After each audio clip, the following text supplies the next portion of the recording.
আসসালামু আলাইকুম। আসল প্রিয় শিক্ষার্থীরা, আজকে আমরা নিউটনের বলবিদ্যার দ্বিতীয় অংশে যে বিষয়গুলো আছে, যেমন ঘূর্ণন গতি, বেসিক্যালি ঘূর্ণন গতি নিয়ে আমরা পড়াশোনা করব। এছাড়াও আমরা এই অংশে জড়তার ভ্রামক এবং জড়তার ভ্রামক নির্ণয় অংশটা দেখার চেষ্টা করব। তাহলে প্রথমে আসো ঘূর্ণন গতি বা বৃত্তাকার গতি কাকে বলে। তোমরা জানো বৃত্তাকার গতি কী জিনিস? কোনো বস্তু যখন কোনো বিন্দু বা অক্ষ কেন্দ্র করে ঘুরতে থাকে তখন তার গতিকে বলা হয় বৃত্তাকার গতি। কোনো বস্তু যখন কোনো বিন্দু বা অক্ষকে কেন্দ্র করে ঘুরতে থাকে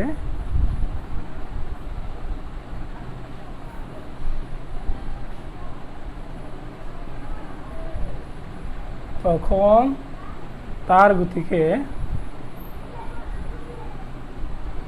বৃত্তাকার গতি বলে।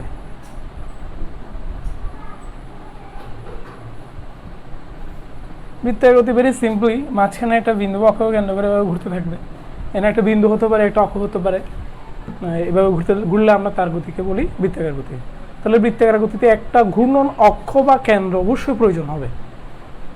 তাহলে বৃত্তাকার গতিতে আমাদেরকে ঠিক তেমনি যেমনটি আমরা রৈখিক গতির ক্ষেত্রে সরণ, বেগ, ত্বরণ পড়েছি, ঠিক তেমনি আমাদেরকে ঘূর্ণন গতির ক্ষেত্রে সরণ, ত্বরণ, বেগ এগুলো স্টাডি করতে হবে। তাহলে প্রথমে আসি আমরা কৌণিক সরণ কাকে বলে।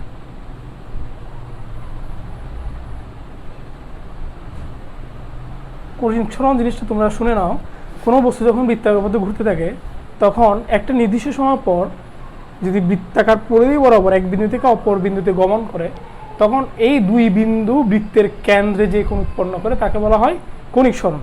সাপোজ ধরো কোনো এক সময় বস্তুটা এখানে ছিল এই বিন্দুতে, কিছুক্ষণ পর বস্তুটা বি বিন্দুতে চলে আসছে, তাহলে এই দুটা বিন্দু যদি আমি কেন্দ্রে যোগ করি তাহলে দেখো কেন্দ্রে এই যে কোণ উৎপন্ন হলো এটাকে আমরা বলছি কৌণিক সরণ।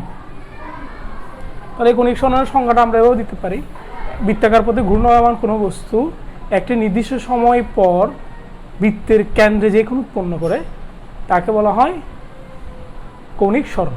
কৌণিক সরণকে ডেল থিটা বা সিম্পলি থিটা দ্বারা প্রকাশ করা হয়।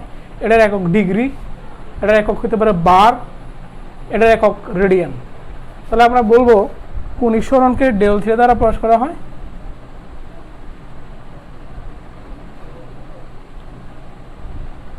এবং এর এককগুলো আমাদের একটু মনে রাখতে হবে। একক হচ্ছে বার হতে পারে, মানে কত বার, ডিগ্রি হতে পারে, রেডিয়ান হতে পারে। আর এই রেডিয়ান হচ্ছে এসআই একক, তোমরা জানো। অতএব কোনো অঙ্ক করার সময় আমাদেরকে যদি বারে দেওয়া থাকে বা ডিগ্রিতে দেওয়া থাকে এটাকে রেডিয়ানে কনভার্ট করে নিতে হবে, আদারওয়াইজ আমাদের মানগুলো যথাযথ হবে না। কৌণিক সরণ নিয়ে স্টাডি করার পর আমরা পর্যায়ে চলে যাব কৌণিক বেগ কাকে বলে। তোমরা নিশ্চয়ই জানো কৌণিক বেগ কাকে বলে। তাহলে প্রথম কথা তো হবে যে বৃত্তাকার পথে ঘূর্ণায়মান বস্তুর ক্ষেত্রে কথাটা আসবে।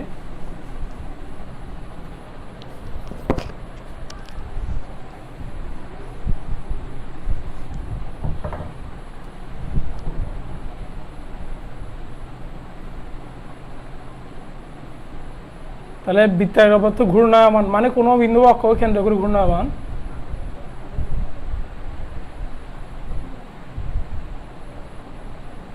কোনো বস্তুর সময়ের সাথে কৌণিক সরণের পরিবর্তনের হারকে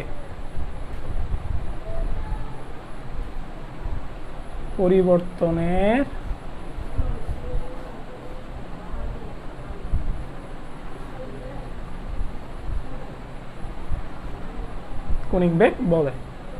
তাহলে আমরা দেখতে পাচ্ছি এখানে হোয়াইট বোর্ডে আমরা লিখেছি সময়ের সাথে বৃত্তাকার পথে ঘূর্ণায়মান কোনো বস্তুর কৌণিক সরণের যে পরিবর্তনের হার সেটাকে আমরা বলছি কৌণিক বেগ। তাহলে দেখো আমরা যদি এভাবে লিখি, ডেল টি সময়ে যদি একটা বস্তু ডেল থিটা কোণ উৎপন্ন করে, অর্থাৎ কৌণিক সরণ যদি হয় ডেল থিটা, তাহলে একক সময়ে হবে ডেল থিটা বাই ডেল থি। এই যে del theta by del t এটাকে আমরা বলছি কৌণিক বেগ। কিন্তু আমাদের এখানে যেহেতু আমরা ক্যালকুলাস নিয়ে স্টাডি করি এটাকে আমরা সুন্দর একটা নাম দিছি, হারকে বলা হয় গড় কৌণিক বেগ বলে। গড় কৌণিক বেগ ওমেগা সমান আমরা লিখব del theta by del t, এর উপরে একটা চিহ্ন দেওয়া হয়। তাহলে কৌণিক বেগ কাকে বলে? কৌণিক বেগ কাকে বলে কথা বলার জন্য আমাদের এই যে শর্তটার উপরে একটা কি দিতে হবে, শর্ত জুড়ে দিব, সেটা হলো কি সময় ব্যবধান শূন্যের কাছাকাছি হলে, সময় ব্যবধান শূন্যের কাছাকাছি হলে, এরপরে পরের কথাটা সেম, সময়ের সাথে কণিক সরণের হারকে কণিক বেগ বলা হয়, ওমেগা দ্বারা প্রকাশ করা হয়। আমরা জানি সময় ব্যবধান শূন্যের কাছাকাছি কথাটাকে আমরা লিখতে পারি limit del t tends to 0 del theta by del t. Limit del t tends to 0 এই কথার একটা অর্থ হচ্ছে যে ব্যবধানগুলো খুবই কম ব্যবধান হলে এটাকে আমরা ডি ওমেগা বাই ডিটি দ্বারা প্রকাশ করি। তাহলে আমরা দেখতে পাচ্ছি সময়ের সাথে কণিক বেগের বৃদ্ধি হারকেও সময়ের সাথে কণিক সরণের বৃদ্ধি হারকেও কণিক বেগ বলে। এখানে আমি ভুল করে দিয়ে দিয়েছি, এটা হবে সুতরাং সময়ের সাথে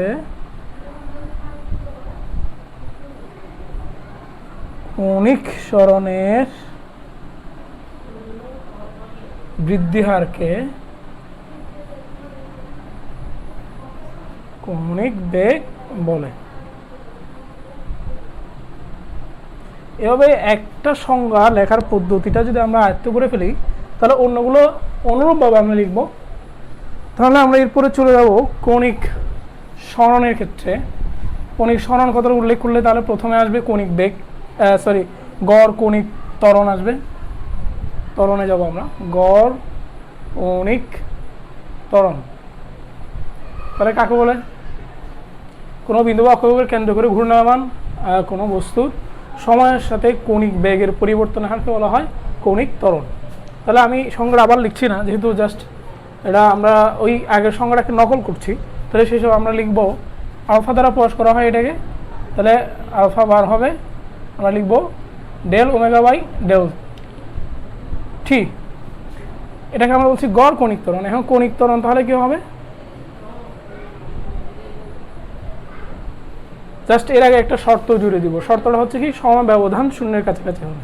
তাহলে এই কথাটা দিয়ে আমরা জাস্ট কৌণিক ত্বরণকে ডিফাইন করব এবং শর্তটা এভাবেই লিখব limit del t tends to 0 del omega by del t সমান আমি লিখব ডি ওমেগা বাই ডিটি।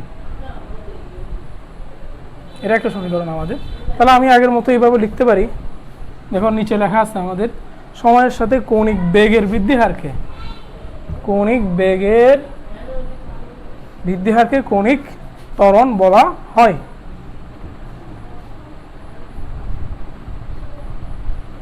কৌণিক ত্বরণ বলে কৌণিক ত্বরণকে আলফা দ্বারা প্রকাশ করে।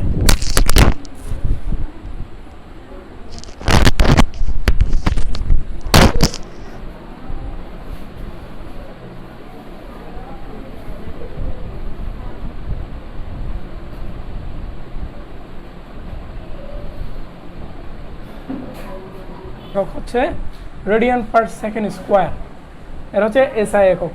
আর কৌণিক বেগের একক হচ্ছে আমরা লিখি একক হচ্ছে রেডিয়ান পার সেকেন্ড, অনেক সময় লেখে রেভলিউশন পার সেকেন্ড, অনেক সময় লেখে ডিগ্রি পার সেকেন্ড, এভাবেও লিখতে পারে। এক্ষেত্রে আমাদেরকে রেডিয়ানে কনভার্ট করতে হবে, মানে 1 সেকেন্ডে এতবার এভাবেও বলতে পারে। যেহেতু কৌণিক বেগ সমান হচ্ছে ওমেগা সমান ডি থিটা বাই ডিটি, অর্থাৎ থিটা বাই টি। কৌণিক বেগ সম্পর্কে আবার আরও কিছু কথা আমাদের জেনে নিতে হবে। দেখো কৌণিক বেগ নিয়ে আরও কিছু কথা হচ্ছে, যেমন আমরা বলছি বৃত্তাকার পথে এই যে ঘূর্ণায়মান বস্তুর কথা বলছি আমরা। দেখো এর ব্যাসার্ধ যদি হয় আর, সেটা যদি একবার ঘুরে আসে, আমরা জানি একবার ঘুরে আসলে তার কৌণিক সরণ হয় 2 পাই, আর সময় লাগে পর্যায়কাল বড় হাতের ঠিক। তাহলে আমরা কৌণিক বেগ ওমেগা সমান লিখতে পারি 2 পাই বাই টি, যেহেতু কি কৌণিক সরণ বাই সময়, একবার ঘুরে আসলে কৌণিক সরণ হচ্ছে 2 পাই, আর পর্যায়কালকে আমরা লিখি বড় হাতের ঠিক। টি সমান 1 বাই টি সমান আমরা লিখতে পারি 2 পাই এফ, আবার এফ সমান লিখতে পারি 2 পাই এন বাই টি। এফ সমান লিখতে পারি এন বাই, যেহেতু আমরা এফ মানে কি ফ্রিকোয়েন্সি, একক সময়ে যতগুলো পূর্ণ কম্পন সম্পূর্ণ করে, সেখান থেকে আমরা এফ এর সংজ্ঞা পেয়েছিলাম F equals to N by T. তাহলে দেখো এই যে প্রত্যেকটা সমীকরণ, এটাও এটাও আমাদের কাজে লাগবে, এটাও আমাদের কাজে লাগবে। সবগুলো সমীকরণই আমাদের বিভিন্ন সময় ব্যবহার করতে হবে। অনেক সময় আমরা কণিক বেগের একটা একক লিখি আরপিএম। আরপিএম এটাকে বলা হয় revolution per minute. Per minute মানে 1 মিনিটে কতগুলো, যেমন 80 আরপিএম যদি বলে তাহলে 80 রেভলিউশন পার মিনিট। এটাকে আমি অবশ্যই কী করতে হবে, 2 পাই দিয়ে গুণ করে রেডিয়ানে নিতে হবে। পার মিনিট যেহেতু বলছে 60 দ্বারা ভাগ করলে এটা হবে রেডিয়ান পার সেকেন্ড। মাইন্ডিক এই এককটার কনভার্সন তোমাদের জানতে হবে। এরপর আমরা আসবো কণিক বেগ ও রৈখিক বেগের মধ্যে সম্পর্ক। ও রৈখিক বেগের মধ্যে সম্পর্ক, এই সম্পর্কটা কোনটা, ভি সমান ওমেগা আর, এটাই আমরা প্রমাণ করব। তাহলে আমরা কথাগুলো আমরা লিখবো না, একটু শুনে নিব। একটা বস্তু আমরা দেখতে পাচ্ছি বৃত্তাকার পথে ঘুরছে, একবার পূর্ণ কম্পন সম্পূর্ণ করে যখন বস্তুটি আগের অবস্থানে আসে তখন তার কণিক সরণ হয় 2 পাই আর রৈখিক সরণ হয় 2 পাই আর, আর সময় লাগে বড় হাতের টি। তাহলে আমরা লিখতে পারি ভি সমান, ভি মানে কি, রৈখিক বেগ, রৈখিক দূরত্ব বাই সময়।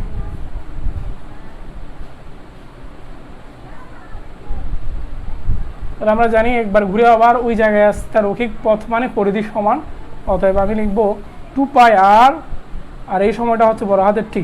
কিছুক্ষণ আগে আমরা দেখিয়েছিলাম 2 পাই বাই টি সমান হচ্ছে ওমেগা। তাহলে আমি লিখতে পারি ভি সমান ওমেগা আর। এটাই হচ্ছে আমার কণিক বেগ এবং রৈখিক বেগের মধ্যে সম্পর্ক, ভি সমান ওমেগা আর। তাহলে ওমেগা সমান আমরা এখানে অনেকগুলো সমীকরণ পাচ্ছি, সবগুলোই আমাদের কাজে লাগবে। এখন আসবো আমরা কণিক ত্বরণ এবং রৈখিক ত্বরণের মধ্যে সম্পর্ক।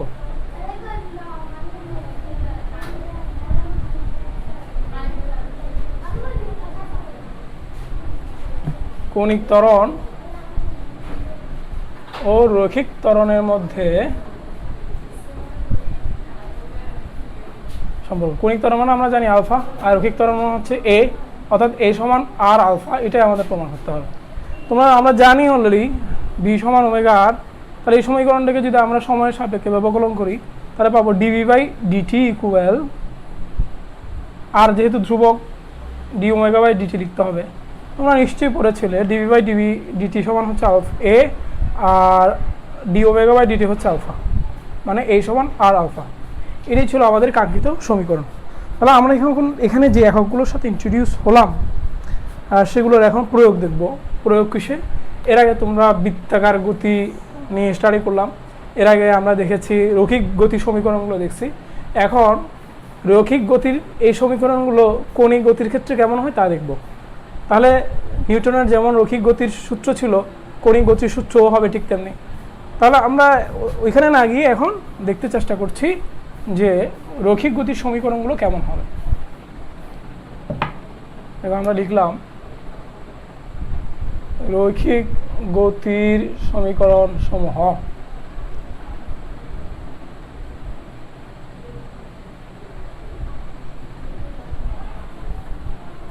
দেখো প্রথম আমাদের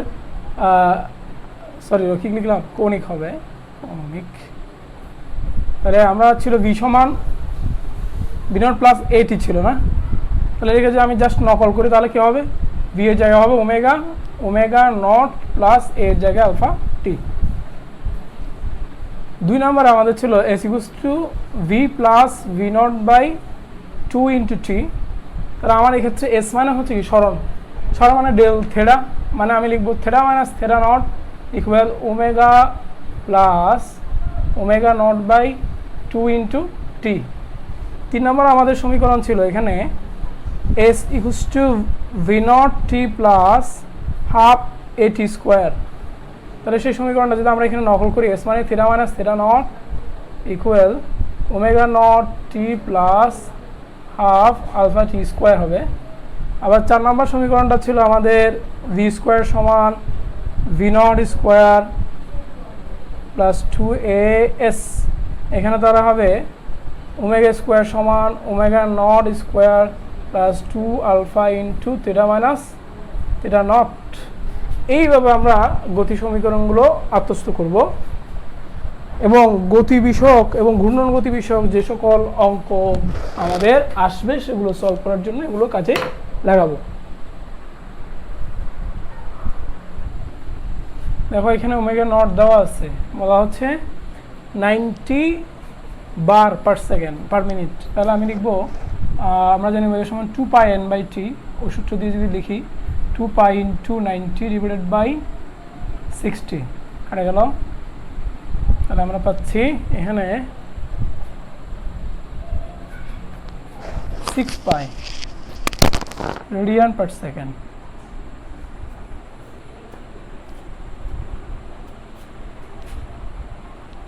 সরি 3 পাই রেডিয়ান পার সেকেন্ড, মানে 2 18 18কে 6 দিয়ে ভাগ করলে 3 পাই। ওকে, আর আমরা যেহেতু থেমে গেছে অতএব 0 আর টি সমান হচ্ছে 20 সেকেন্ড। আমাদেরকে কতবার ঘুরবে সেটা মানে আমি বলেছি এই বারটা হচ্ছে কিসের একক, কণিক সরণের একক। কণিক সরণ বের করতে হবে, আমাদের রেডিয়ানে বের হবে, 2 পাই দ্বারা ভাগ করলে বার পেয়ে যাবো আমরা। তাহলে আমরা জানি থিটা মাইনাস থিটা নট সমান omega plus omega naught by 2 into T. এখানে ওমেগা হচ্ছে 3 পাই ডিভাইডেড বাই, তাহলে 0 ডিভাইডেড বাই 2 ইন্টু 20 কুসটা আমরা পাচ্ছি হলো 60 পাই, 30 পাই রেডিয়ান পার সেকেন্ড, রেডিয়ান হবে। এবং আমরা থেকে 2 পাই দ্বারা যদি ভাগ করি তাহলে হয়ে যাচ্ছে বার, যেহেতু একবারের 2 পাই 15 বার। এইভাবে আমাদের নানান ধরনের প্রবলেমগুলো আসতে পারে। এখন এই বিষয়টা দেখার পরে আমরা এখন চলে যাব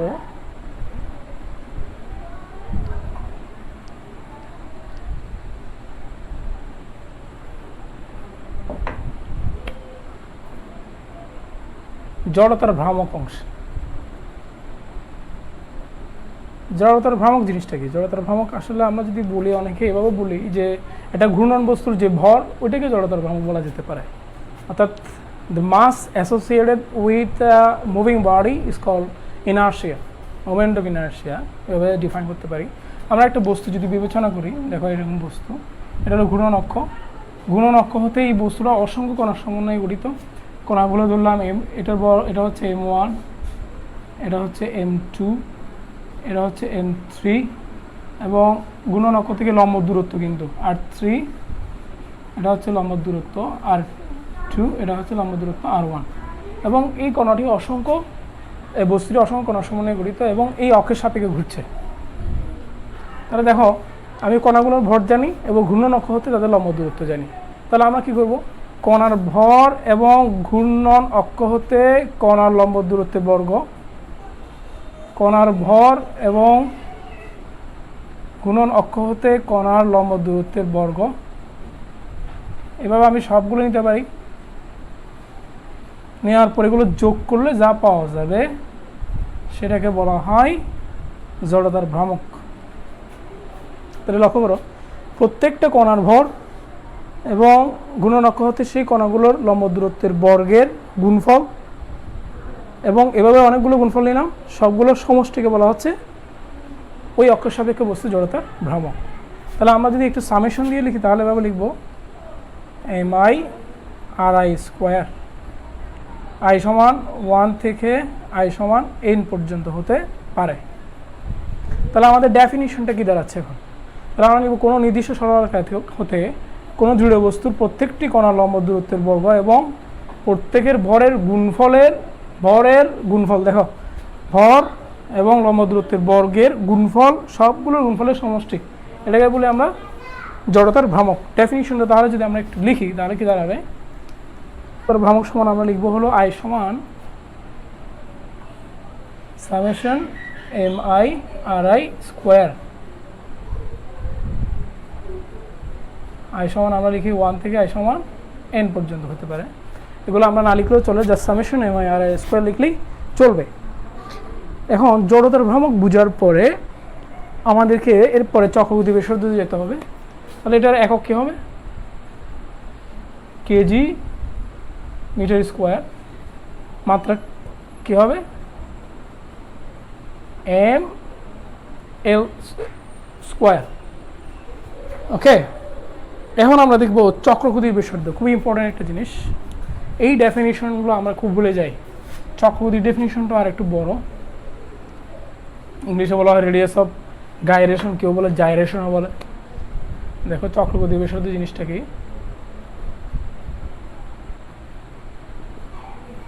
দেখো এই যে আমরা একটা বস্তুর কথা বললাম না, এখন বললাম ঘূর্ণন অক্ষ এবি হতে বস্তুটা অসংখ্য কণা সমন্বয়ে গঠিত এবং কণাগুলোর দূরত্ব যথাক্রমে R1 R2 R3 ইত্যাদি। এবং এই ধরনের অসংখ্য কণা সমন্বয়ে গঠিত বস্তুর ক্ষেত্রে জড়তার ভ্রামক বের করা আমাদের জন্য কঠিন হয়ে যায়। সেজন্য আমরা করি কি, এই বস্তুর ক্ষেত্রে একটা ভারকেন্দ্র বিবেচনা করি। ভারকেন্দ্র মানে কি আমরা জানি, যেই বিন্দুর মধ্য দিয়ে কোনো বস্তু সমগ্র ভর ক্রিয়া করে সেটাকে বস্তু ভারকেন্দ্র বলে। তাহলে ভারকেন্দ্র ধরলাম জি। তাহলে এই ভারকেন্দ্র হতে এই যে আমাদের যে ঘূর্ণন অক্ষটা তার দূরত্ব আমরা ডিটারমাইন করব। ডিটারমাইন করে সেই ভারকেন্দ্রের জড়তার, সেই ভারকেন্দ্রের সাপেক্ষে বস্তুর জড়তার ভ্রামক বের করব। আবার বলছি, দেখো পুরো বস্তুটার ধরলাম একটা ভারকেন্দ্র আমি জি বিবেচনা করছি। এই এবি অক্ষের সাপেক্ষে সেই ভারকেন্দ্রে জড়তার ভ্রামক বের করতে পারি। সেটা হচ্ছে এম মানে বর ইন্টু দূরত্ব যদি কে হয় এম কে স্কোয়ার। আর যদি ওই যে এর আগে যে আমরা জড়তার ভ্রামক বের করছি আই সমান summation m I r square, যদি এভাবে যে জড়তার ভ্রামক বের করলাম সেটা যদি আগে যে জড়তার ভ্রামক বের করছিলাম আই এর সমান হয়, তখন ওই বস্তুর ভারকেন্দ্র হতে ঘূর্ণন অক্ষের মধ্যবর্তী লম্ব দূরত্বকে বলা হয় চক্রগতি ব্যাসার্ধ। কে সমান আমরা লিখি আই বাই এম। তাহলে দেখো চক্রগতি ব্যাসার্ধ জিনিসটা হচ্ছে কোনো একটা দৃঢ় বস্তুকে যদি একটা নির্দিষ্ট বিন্দুতে পুঞ্জীভূত করা যায় এবং ওই নির্দিষ্ট বিন্দু সাপেক্ষে যদি সমগ্র বস্তু জড়তার ভ্রামক বের করি এবং ওই সমগ্র বস্তু জড়তার ভ্রামক যদি কেন্দ্রীভূত বস্তু কণা জড়তার ভ্রামকের সমান হয়, তাহলে ওই নির্দিষ্ট অক্ষ হতে কেন্দ্রীভূত বা পুঞ্জীভূত বিন্দুর মধ্যবর্তী লম্ব দূরত্বকে বলা হয় চক্রগতির ব্যাসার্ধ। দুভাবে আমরা চক্রগতির ব্যাসার্ধ বের করতে পারি। একটা হচ্ছে এই বিন্দুতে পুঞ্জীভূত বিবেচনা করে এবং পুরো বস্তুর সাপেক্ষে এই বিন্দুতে পুঞ্জীভূত বিবেচনা করে যদি জড়তার ভ্রামক এম কে স্কোয়ার হয়, আর যদি সমগ্র বস্তু জড়তার ভ্রামক হয় আই, দূরে যদি সমান হয়, তাহলে এই ঘূর্ণন অক্ষ হতে পুঞ্জীভূত বস্তু কণার লম্বর দূরত্বকে এই কে বলা হচ্ছে চক্রগতির ব্যাসার্ধ। সংজ্ঞাটা তোমরা এভাবে ভালো করে লিখে নিবে, তোমাদের বইয়ে দেওয়া আছে। তারপর আমরা একটু লিখতে পারি। সংজ্ঞাটা এভাবে লিখব, কোনো দৃঢ় বস্তুর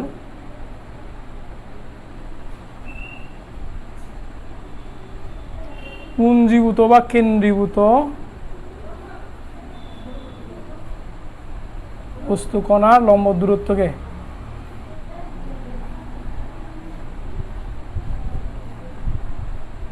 চক্রগতির ব্যাসার্ধ বলে। এক কথায় চক্রগতির ব্যাসার্ধ কি, ওই যে বললাম একটা বস্তু যদি ভারকেন্দ্র বিবেচনা করি, সেই ভারকেন্দ্র হতে ঘূর্ণন অক্ষের মধ্যবর্তী যে লম্ব দূরত্ব সেটাকে বলা হয় চক্রগতির ব্যাসার্ধ। ওকে,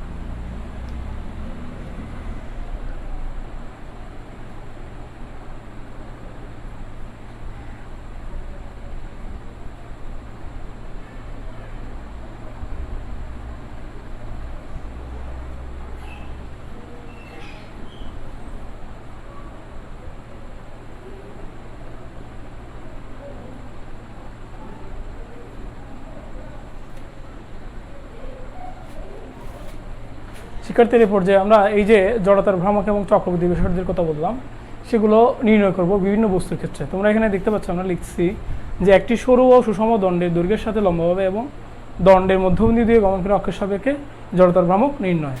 তাহলে দেখো এ ধরনের একটা বস্তু বিবেচনা করি, বললাম এটা হলো বস্তু, এটার দৈর্ঘ্যের সাথে, এটা যদি হয় দৈর্ঘ্য এবং তার দৈর্ঘ্য ধরলাম এল, এই দৈর্ঘ্যের সাথে লম্বভাবে এবং ঠিক মধ্যবিন্দু দিয়ে গমনকারী একটা অক্ষ এ বি, এর সাপেক্ষে আমাদের জড়তার ভ্রামক বের করতে হবে। আমি একটা জড়তার ভ্রামক বের করানোর মতো দেখাবো, বাকিগুলো তোমরা নিজেরা প্র্যাকটিস করতে পারো এবং বেসিক্যালি আমাদেরকে এখানে সূত্রগুলো মুখস্থ করতে হবে। দেখো তাহলে এই যে আমি অক্ষটা বিবেচনা করলাম এবি অক্ষ, ধরলাম সেই এবি অক্ষ হতে এক্স দূরে ডিএক্স একটা ক্ষুদ্রাতি ক্ষুদ্র অংশ বিবেচনা করতেছে, ডিএক্স একটা ক্ষুদ্রাতি ক্ষুদ্র অংশ। তাহলে ডিএক্স অংশের ভর বের করতে হবে আমাকে, আমি দূরত্ব জানি এক্স জানি, তাহলে আমি জড়তার ভ্রামক আই বের করতে পারি। ওই যে ডিএক্স অংশের জড়তার ভ্রামক মানে ডিএক্স অংশের ভর ইন্টু গুণন অক্ষ হতে তার দূরত্বের বর্গ, তাহলেই তো হয়ে গেল। এখন এই জন্য আমাদেরকে ডিএম বের করতে হবে এখানে। তো ডিএম বের করার জন্য আমরা কী করবো, লিখবো একক দৈর্ঘ্যের ভর, একক দৈর্ঘ্যের ভর হচ্ছে এম বাই এল, যদি পুরা দণ্ডের দৈর্ঘ্য যদি হয় এল এবং ভর যদি হয় এম, আর তাহলে ডিএক্স অংশের ভর হবে m by l into dx, যেটাকে আমি ডিএম লিখতে পারি m by l into dx. তাহলে আমি এখন গুণন অক্ষ এ বি এর সাপেক্ষে ডিএক্স অংশে জড়তার ভ্রামক, সুতরাং ডিআই সমান আমি লিখবো ওই যে ডিএম ইন্টু এক্স স্কোয়ার, তাহলে এম সমান লিখবো ডিএম সমান m by l into dx x square. তাহলে আমি যদি পুরো অংশে জড়তার ভ্রামক বের করতে চাই আমাকে ইন্টিগ্রেশন করতে হবে। ইন্টিগ্রেশনের সীমা কি, যেহেতু এটা মধ্যবিন্দুর সাপেক্ষে আমি বের করছি, আমি যদি এ পাশে যাই মাইনাস হবে, এ পাশে যাই প্লাস হয়, তাহলে আমি কী করবো, দেখো এই পুরো অংশটাকে আমি এভাবে বিবেচনা করতে পারি, এটা হচ্ছে এল বাই টু, এটা হচ্ছে কি এল বাই টু। তাহলে আমি এ পাশ থেকে বিবেচনা করলে মাইনাস এল বাই টু, ওই পাশে গেলে প্লাস এল বাই টু, তাহলে আমার ইন্টিগ্রেশনের সীমা হবে এরকম। ইন্টিগ্রেশন করবো, তোমরা জানো ইন্টিগ্রেশন কীভাবে করতে হয়। ইন্টিগ্রেশন আমরা লিখবো এখন আই সমান ডিআইকে ইন্টিগ্রেশন করলে আই হবে এম বাই এল বাইরে নিয়ে আসি, এটা হবে এক্স কিউব বাই 3, অনেকটা এরকম l by two minus l by two. তাহলে আমরা দেখতে পাচ্ছি এভাবে লিখবো, 3টা বাইরে নিয়ে আসি, এল বাই টু কিউব মানে L cube by two cube মানে 8, মাইনাস হচ্ছে প্লাস হয়ে যাবে, কারণ মাইনাসকে কিউব করলে মাইনাস আসে, minus minus plus L cube by 8। একজন ছোটো বাচ্চাও বলতে পারবে L cube by 8 plus L cube by 8 মানে হচ্ছে এল কিউব বাই 4। তাহলে আমরা দেখতে পাচ্ছি আমাদের দাঁড়াচ্ছে 1/12 এম এল স্কোয়ার। এটি হলো আমার জড়তার ভ্রামক। আর চক্রগতি ব্যাসার্ধের ক্ষেত্রে আমরা জানি দেখো আমরা লিখতে পারি এম কে স্কোয়ার সমান এই আই হয়ে যাবে, তাহলে আমরা জানি কে সমান root over I by m, তাহলে আমরা জানি আই মানে কি 1/12 m l square by m, তাহলে এল বাই রুট 12, এটা হচ্ছে কি চক্রগতি ব্যাসার্ধ। অনুরূপ এই যে আমরা লিখছি একটি সরু ও সুষম দণ্ডের দৈর্ঘ্যের সাথে লম্বাভাবে এবং এক প্রান্ত দিয়ে গমনকারী অক্ষের সাপেক্ষে জড়তার ভ্রামক। তাহলে দণ্ডের মধ্য দিয়ে না লিখে কি লিখবো, মধ্যবিন্দু না লিখে এখন লিখবো দণ্ডের এক প্রান্ত দিয়ে গমনকারী অক্ষের সাপেক্ষে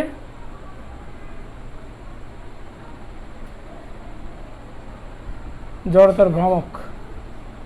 তাহলে এখন আমরা এই অক্ষটাকে মাঝখানে না দিয়ে এক প্রান্তে দেব। আসলে ব্যাপারটা ভেরি ইজি। দেখো আগে মাঝখানে দিয়েছিলাম, এভাবে মাঝখানের সাপেক্ষে ঘুরছে, এখন এক প্রান্তে দিচ্ছি, এক প্রান্তের সাপেক্ষে ঘুরবে। তাহলে আমাদের এই জড়তার ভ্রামকটা বের করার জন্য খুব বেশি কষ্ট করতে হবে না। জাস্ট ডিআই সমান আমাদের ইন্টিগ্রেশন করলে এম বাই এলটা বাইরে নিয়ে আসবো, এটা হবে ওই এক্স স্কোয়ার ইন্টু ডিএক্স, আর এখানে হবে এল টু 0, এক প্রান্ত থেকে শুরু করলে যেহেতু এক প্রান্তে এল থেকে 0-তে, এবং এই ইন্টিগ্রেশনটা করলে আমরা যা পাবো তা হচ্ছে 1/3 এম এল স্কোয়ার। আর তাহলে কে সমান কি দাঁড়াবে, কে সমান দাঁড়াবে হচ্ছে m by root 3 I think, বা 1/√3। এই মানগুলো আমাদের খুব ভালো করে মুখস্থ করতে হবে। দেখো আমরা 2 নম্বরে গেলাম, এটা 3 নম্বরে এই ধরনের আরেকটা বিষয় নিয়ে আমরা এখন পড়ব। 3 নম্বরে আমরা একটা বৃত্তাকার চাকতি বিবেচনা করব। সেই চাকতির কেন্দ্র দিয়ে গমন করে অক্ষের সাপেক্ষে জড়তার ভ্রমণ। দেখো একটা বৃত্তাকার চাকতি দেখতে পাচ্ছি, তার কেন্দ্র ধরলাম, তার মধ্য দিয়ে গমন করে অক্ষ, এটার সাপেক্ষে ঘুরছে এভাবে। তার ব্যাসার্ধ যদি হয় আর, তবে জড়তার ভ্রামক আই সমান হবে হলো 1/2 mr²। মুখস্থ করতে হবে, আমি বের করে দেখাইতে পারি, বইয়ে আছে, কিন্তু আমরা সময় নষ্ট করছি না। এবং চক্রদিকের ব্যাসার্ধ কে সমান হবে 1/√2। 1/√2। এরপর আমরা দেখব একটা সিলিন্ডার বিবেচনা করবে। এখন সিলিন্ডারের অক্ষের মধ্য দিয়ে গমন করে অক্ষের সাপেক্ষে জড়তার ভ্রামক বের করব। দেখো একটা সিলিন্ডার, চোঙ বলা হয়, তার এই যে ঠিক মাঝখানে গমন করে একটা অক্ষ ধরলাম, এই তো এটা সাপেক্ষে ঘুরছে সিলিন্ডারটা। তাহলে তার যদি ব্যাসার্ধ যদি হয় আর, তাহলে ভেরি ইজি, তাও আই সমান মুখস্থ করে ফেলবা 1/2 mr², এবং কে সমান হচ্ছে 1/√2। আরেকটা বিষয় তোমাদের মনে রাখতে হবে, এটা 4 নম্বর ছিল। 5 নম্বর একটা বিষয় হচ্ছে 5টা সূত্রের কথা আমরা বলবো বেসিক্যালি। সেটা হলো কি, একটা গোলকীয় বস্তু, নিরেট, এটা একটা গোলক, গোলকের বস্তুর ভিতর দিয়ে গমন করে একটা অক্ষের সাপেক্ষে জিনিসটা ঘুরছে এভাবে। তাহলে এবং তার যদি ব্যাসার্ধ যদি হয় আর, তাহলে এ ধরনের গোলকীয় বস্তুর ক্ষেত্রে জড়তার ভ্রামকের সূত্র হচ্ছে 2/5 mr²। তাহলে কে সমান কি দাঁড়াবে √2/5 এরকম দাঁড়াবে। সরি, এর আগেরটা তো আমরা এখানে আর দিই নেই, আর থাকবে, এর আগেরটা তো আর থাকবে, তাহলে এখানে কি হবে আর থাকবে, √2/5 ইন্টু আর। সমীকরণগুলো মুখস্থ চাই।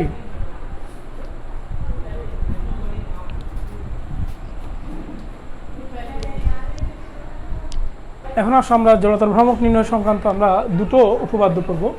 এই উপপাদ্যগুলো আসলে বেসিক্যালি একটু জটিল বস্তুর ক্ষেত্রে জড়তার ভ্রামক নির্ণয়ের জন্য বলা হচ্ছে। তাহলে দেখো, প্রথম যে উপপাদ্যটা আমরা পড়ব সেটাকে আমরা বলি লম্ব অক্ষ উপপাদ্য। লম্ব অক্ষ উপপাদ্য।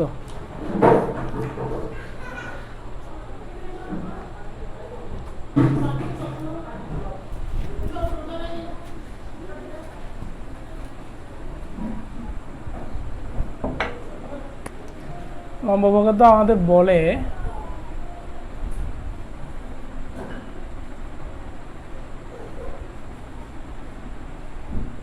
সাপোজ আমি একটা পাত বিবেচনা করব। পাত বললাম এটা একটা পাত, দেখতে পাচ্ছ তোমরা। এই পাতের জড়তার ভ্রামক বের করতে হবে আমাকে। তাহলে এটা দৈর্ঘ্য আছে, প্রস্থ আছে। তাহলে দেখো, আমি এটার 3টা অক্ষ বিবেচনা করতে পারি। একটা ঠিক এ বরাবর, একটা এ বরাবর, আর একটা এ বরাবর। 3টা অক্ষ দেখা যাচ্ছে এখানে।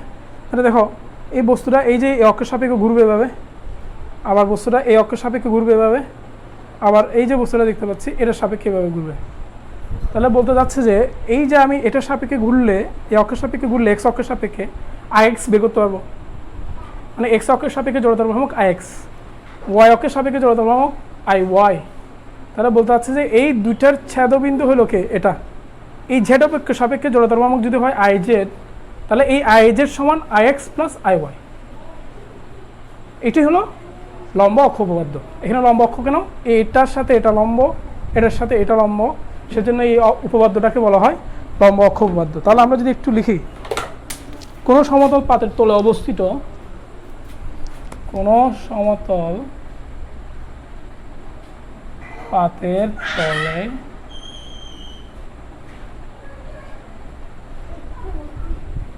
অবস্থিত দুটি পরস্পর লম্ব অক্ষের সাপেক্ষে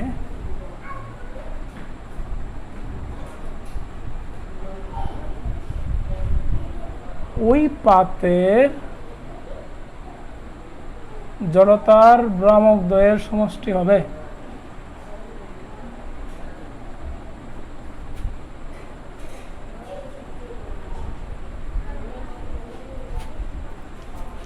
দুই অক্ষের ছেদবিন্দু দিয়ে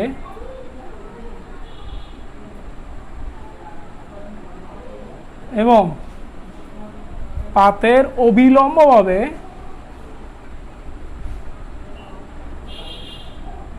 গমনকারী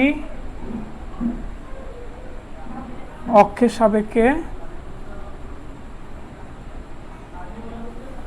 জড়তার ভ্রামকের সমান।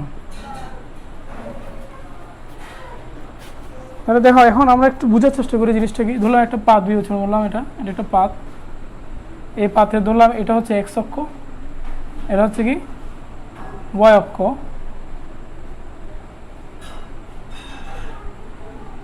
এবং এই দুইটার সাথে লম্ব ধরলাম, লম্বটা ঠিক বাইরের দিকে বোঝাচ্ছে। আসলে বাইরের দিকে আমরা আঁকতে পারি না বিধায় এইভাবে আঁকি আর কি। আসলে এটা বাইরের দিকে বোঝায়, জেড অক্ষ ধরলাম। দেখো এখন আমি এই এক্স অক্ষের সাপেক্ষে যদি এই বস্তুটা জড়তার ভ্রামক পাই আই এক্স, এবং ওয়াই অক্ষের সাপেক্ষে যদি পাই জড়তার ভ্রামক আই ওয়াই, তাহলে দুইয়ের সমষ্টি হচ্ছে, দেখো দুই ভ্রামকদের সমষ্টি হবে দুই অক্ষের ছেদবিন্দু দিয়ে। দুই অক্ষের ছেদবিন্দু হলো এটা এক্স এবং ওয়াইয়ের, এবং এক্স এবং ওয়াইয়ের ছেদবিন্দু এটা, এবং তার সাথে অবিলম্ব পাতের অবিলম্ব ভাবে গমন করে অক্ষ হচ্ছে জেড। এই জেড অক্ষ সাপেক্ষে জড়তার ভ্রামকের সমষ্টির সমান। এ হচ্ছে আমাদের কি লম্ব অক্ষ উপপাদ্য। আমরা খুব সহজে এটা প্রমাণ করতে পারি, চাইলে খুব সহজে প্রমাণ করা যায়। ধরলাম এখানে একটা বিন্দু বিবেচনা করলাম, আমি যদি বিন্দু বিবেচনা করি তাহলে দেখো এই দূরত্ব ধরলাম এটা জেড।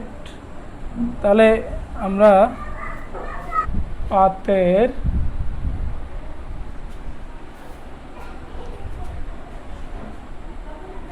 ভর কেন্দ্রের মধ্য দিয়ে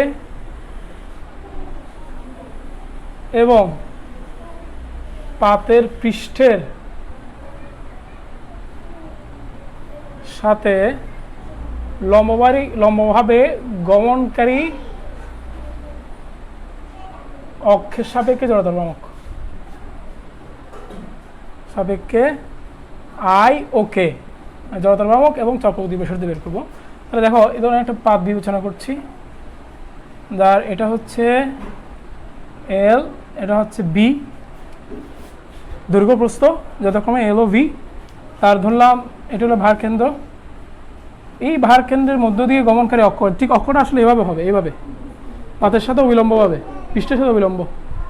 তাহলে আমরা এভাবে আঁকতে পারি না, অনেক সময় আমরা এভাবে আঁকি আর কি। আসলে এটাকে বুঝাচ্ছি আমি, এভাবে চলে গেছে।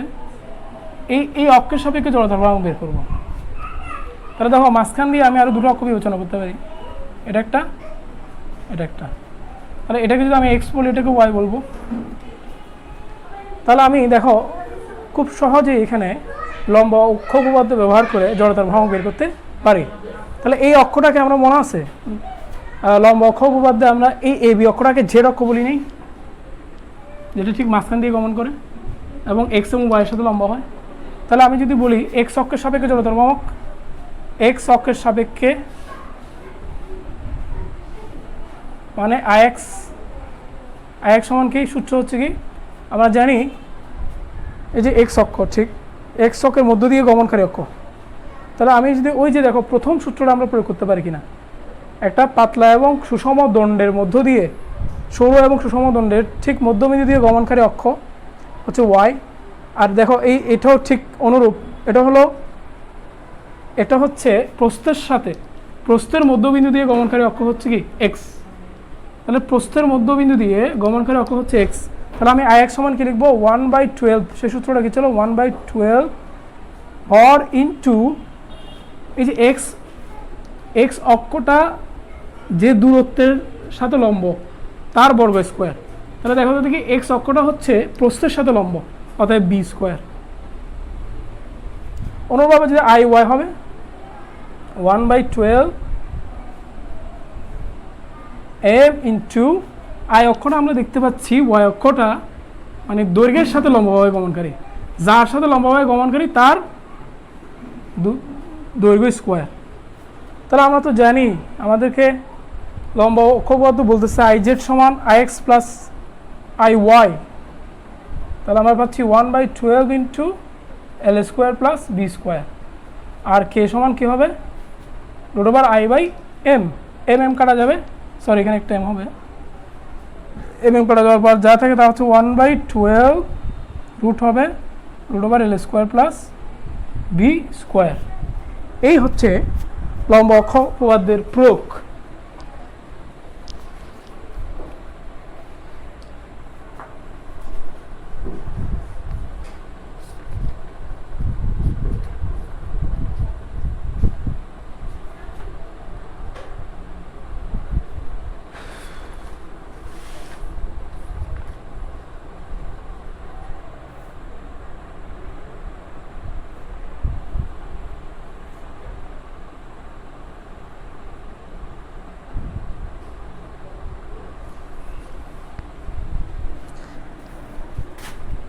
দেখো এখন আমরা দেখব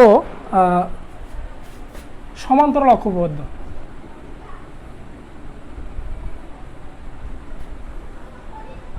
সমান্তরাল অক্ষ উপপাদ্য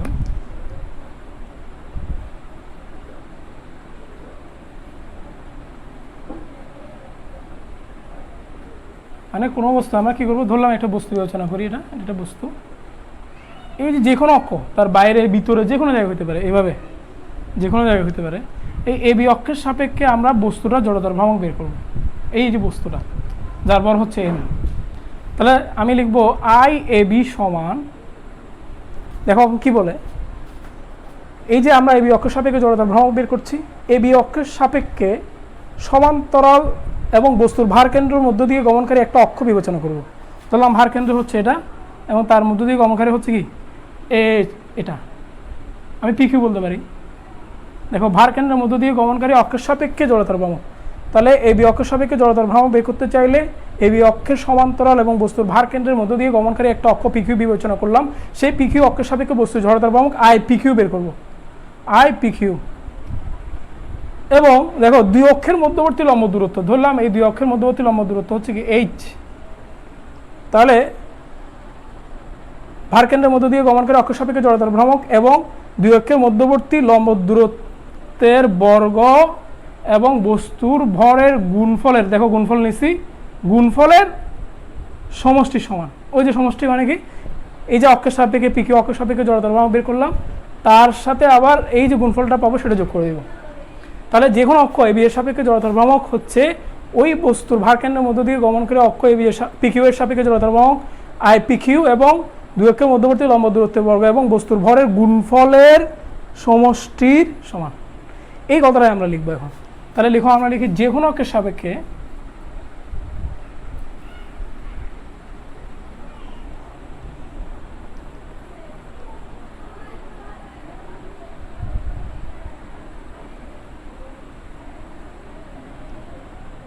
দূরত্বের বর্গের গুণফলের সমষ্টির সমান, অর্থাৎ আই এ বি সমান I p q plus m h square. খুব সহজে প্রমাণও করা যায়, এগুলো প্রমাণ দেওয়া আছে, আমরা প্রমাণের দিকে যাচ্ছি না। এই সূত্রটা তোমাদের খুব ভালো করে আয়ত্ত করতে হবে, এই সূত্রকে কাজে লাগিয়ে খুব বেশি সিকিউ হয় ইদানিং। আমরা এই ধরনের একটা প্রবলেম সলভ করব,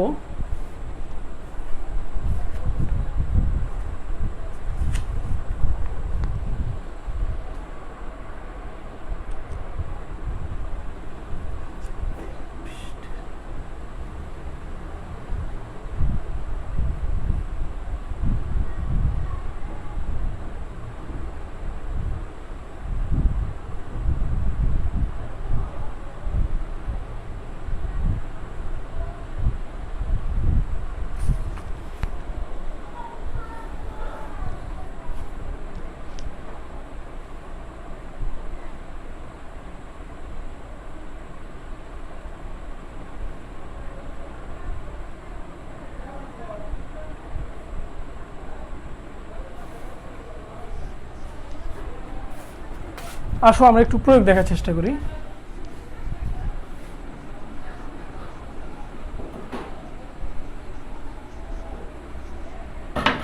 দেখো পাতলা বৃত্তাকার চাকতির পৃষ্ঠের সাথে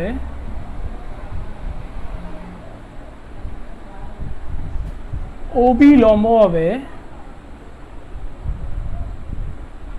গমনকারী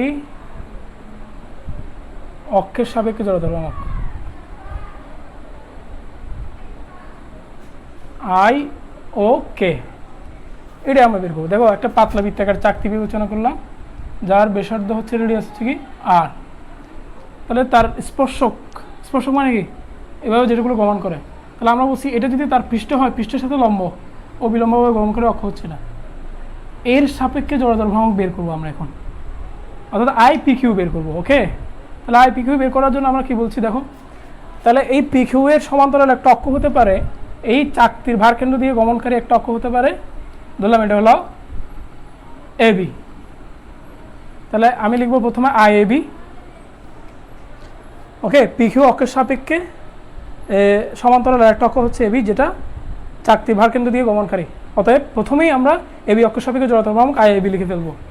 প্লাস মনে আছে এরপরে কি, দুই অক্ষের মধ্যবর্তী লম্ব দূরত্বের বর্গ নিব ইনটু এই চাকতিটার ভর। এই গুণফলটা আই এ বির সাথে যোগ করে দেবো, মানে সমষ্টি সমান। এখন আই এ বি তোমরা নিশ্চয়ই জানো, মনে আছে 3 নম্বর সূত্রটা মনে ছিল জড়তার ভ্রামক নির্ণয়ের। আমরা বলেছিলাম একটা বৃত্তাকার চাকতির কেন্দ্রের মধ্যে দিয়ে গমনকারী অক্ষের সাপেক্ষে জড়তার ভ্রামক কি ছিল, half I r square plus m r square. এখন হাফ আর 1 যোগ করলে কত হবে, 3/2 এম আর স্কোয়ার। এবং আমরা যদি কে বের করি তাহলে কে সমান পাবো হচ্ছে √3/√2 ইন্টু আর। এইভাবে আমাদেরকে নানান প্রবলেম দিতে পারে। ইভেন বলতে পারে যে পৃথিবী, সাপোজ এটা হলো পৃথিবী, এখানে একটা দূরত্ব দিবে, এখানে একটা দূরত্ব দিবে, আর পৃথিবীর ব্যাসার্ধ আমাদের জানা আছে। এই পৃথিবীর জড়তার ভ্রামক বের করো পিকিউ অক্ষের সাপেক্ষে। তাহলে আমরা জানি পৃথিবী হচ্ছে গোলকীয় বস্তু, এটার ভারকেন্দ্রের মধ্যে দিয়ে গমন করে অক্ষের সাপেক্ষে জড়তার ভ্রামক হবে 3/2/5 into M r square, plus এটা প্লাস দুই অক্ষের মধ্যবর্তী লম্ব দূরত্বের, এই যে লম্ব দূরত্বের বর্গ, এবং ধরলাম এটা কত, এটা এইচ ধরলাম, এইচ স্কোয়ার ইন্টু আবার এন। এইভাবে আমাদের নানান সিকিউ হতে পারে, এবং খুব বেশি রিসেন্টলি এগুলো দিয়ে সিকিউ হচ্ছে। তোমরা এই ধরনের বেশ কয়েকটা প্রবলেম সলভ করার চেষ্টা করবে। আশা করি বিষয়গুলো বুঝতে পেরেছ। ধন্যবাদ সবাইকে।